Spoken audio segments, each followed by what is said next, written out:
Battery temperature যে লেখাগুলো বর্তমানে আসতেছে ইদানিং অধিকাংশ মোবাইলে, ঠিক আছে, এই ওভার এই যে লেখাগুলো আসতেছে এগুলো এখন বর্তমানে ইদানিং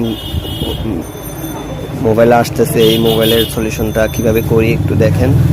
আশা করি নতুন যারা আছে তাদের কাজে লাগবে, আর পুরান যারা আছে ওনাদের তো বলতেই হবে না, ওনারা আমার চেয়ে ভালো জানে ইনশাল্লাহ। আর যারা নতুন তাদের জন্য এই ভিডিও, ধৈর্য সহকারে দেখেন, ইনশাল্লাহ সমাধান পাবেন। এই মোবাইলটা আমার হাতে আসার আগে আরও দু একজন মেকানিকের কাছে গেছে, ওনারা এটা সমাধান দিতে পারে নাই। আমি এখন দেখি কি করা যায়, সমাধান দেয়া যায় কিনা একটু দেখি, আপনারাও দেখেন।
এখানে একটি রেজিস্ট্রেশন লাগাইছি, ওইটার মান হচ্ছে 10K। হ্যাঁ, এটা বডির মাইনাসে আর হচ্ছে মেডেলের যে পিনটা আছে এই দুইটাতে লাগালে হয়, এটার কোনো প্লাস মাইনাস নাই। দুইটার মধ্যে লাগানোর পরে এখন দেখা যাক চার্জ হয় কিনা, টেম্পারেচার ওই লেখাটা আসে কিনা।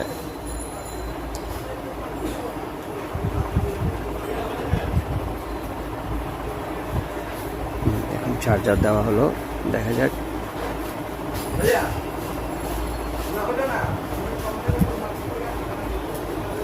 দেখা যাচ্ছে চার্জ হচ্ছে।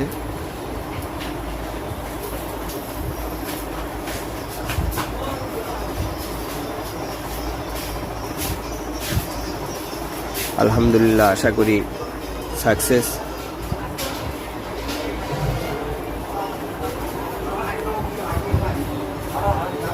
এটাই প্রথম ভিডিও ছাড়তেছি আমার ফেসবুক প্রোফাইলে। নেক্সট টাইম আরও নতুন নতুন ভিডিও পাবেন ইনশাল্লাহ। শুধু যারা মেকানিক তারাই শুধু আমাকে ফলো দিয়ে রাখেন।